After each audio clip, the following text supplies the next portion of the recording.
Wow, what the coronavirus has done, from China to now where we are today is really shocking. I feel like the only constant is that there is constantly change happening. We just received word that upwards of, I think it was 6.6 million people have applied for unemployment in the US. And certainly, I mean, it makes sense with a lot of states and a lot of areas going on somewhat of a shutdown, especially for non essentials. As you know, as it relates to the medical field, it is clearly an essential field, but how we are able to interface and interact with patients has changed drastically. So I'm an ophthalmologist within Virginia Eye Consultants, which is a multi-specialty group in the Eastern Shore area of Virginia. We usually have four offices amongst Virginia Eye Consultants, as well as some of our sister organizations under a management services organization or an MSO. There are upwards of 2,600 patient visits a day, and at this point within Virginia Eye Consultants, we're seeing less than 400. So we're basically taking care of those who urgently need eye care, specifically those who have sight-threatening diseases that require kind of routine injections or routine follow-ups. And of course, so many within our community at this point are not seeing patients. And so there are a lot of emergency overflows. We don't want to have to turn patients away and send them to the emergency room because that alone could put vulnerable patients at further risk just from being exposed to sitting in the waiting areas of a general emergency room. So we are seeing existing as well as new patients, but only on that urgent care basis, and truly kind of also embracing telehealth. I mean, so much of our workflow has changed because of what we're trying to do to adapt to what the coronavirus has created as a health crisis.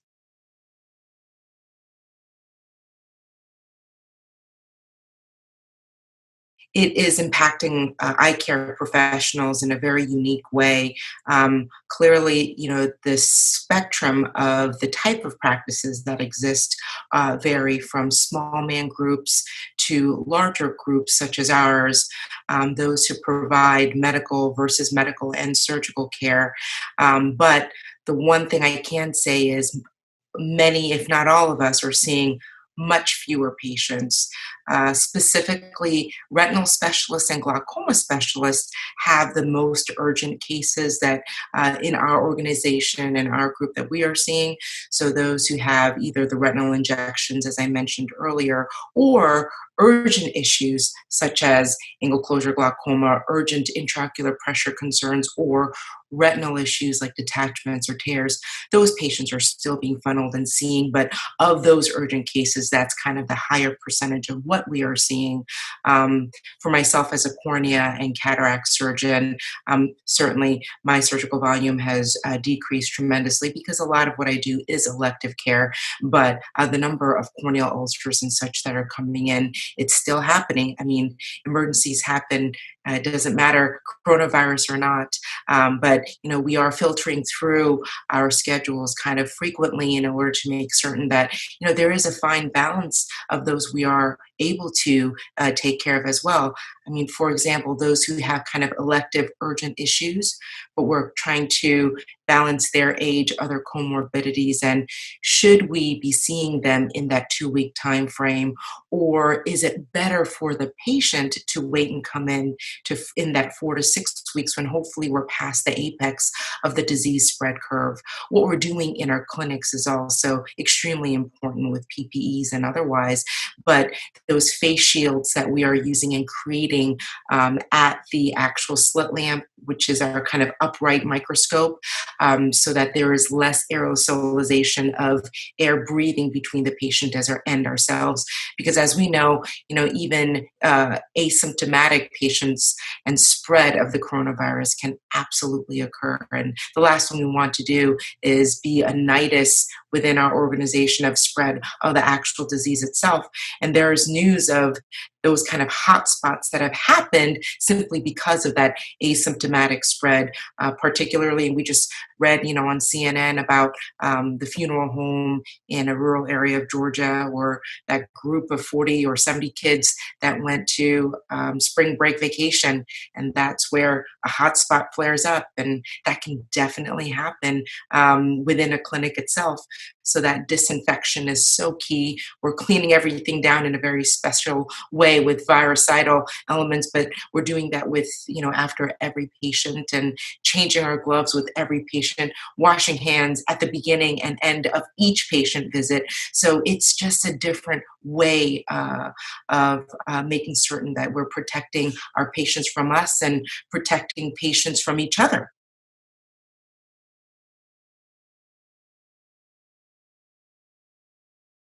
I think PPE just in general is going to be extremely important. So much of what we do is kind of in close proximity with our patients. So we are wearing our N95s with all of our patient examinations. Um, it's interesting. I mean, there are recommendations for people to not even wear contact lenses. This is quite unique. So, even in our own practice with glasses and the face shields over that, and everything else. But this is affecting, what kind of patients and their needs are as they're calling in because of their urgent needs with these new recommendations. So it is interesting to see how the urgency and the types of urgent care calls that are coming in. Patients are very certainly, and rightfully so, afraid of the concerns related to vision loss, the health of their eyes, and in a time of crisis where we are delaying or postponing their scheduled visits, it affects us all in different ways, and we just have to be very mindful of caring for our patients and their needs, whatever that may be, whether it's refractive and getting them into glasses, or their medical and surgical needs, as we can assess their urgency level.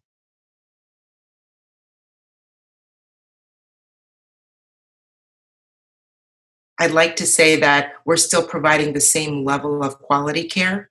I guess my concern is the longevity, of, yes, there's all that the government has approved now in order to help in terms of unemployment and small businesses, and trying to make sure that the economy is as stable as possible. Now, with this pandemic that may continue to persist upwards of 3, 6, 12, 18 months, I guess my biggest concern is, will this actually cause certain medical professionals to not be able to practice because smaller groups just may not be able to survive or thrive. I mean, this is going to affect everyone in so many different fields, not just medicine. But I am concerned at with the number of practicing professionals on the backside of this after this is kind of all said and done. But certainly, we're trying to provide even more careful care, and we'll see, as this continues to progress, how we're able to see patients.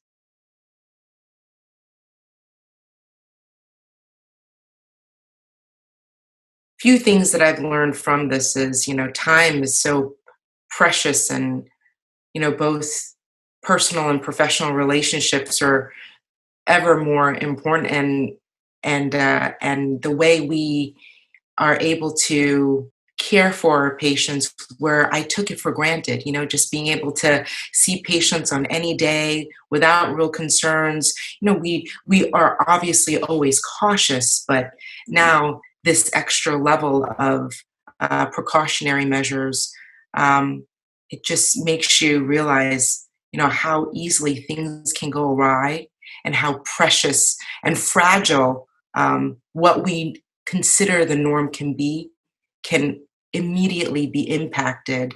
I am very hopeful that we'll be able to, in about the next year or so to year and a half, go back to a routine that allows us to see patients the way we were able to, with subtle changes. I certainly believe that maybe we won't be able to have as many family members in the same clinical exam lane, for each visit, just because there may not be able to have the same number of people gathering in any one place. So certain restrictions like that may occur. More telehealth may happen. Even now, I'm seeing patients where their family members in the car or they're at home and they're calling in on FaceTime while I'm examining the patient, and we collectively have that the actual conversation and the patient time, clinical chair time together, but it's just not necessarily all face to face.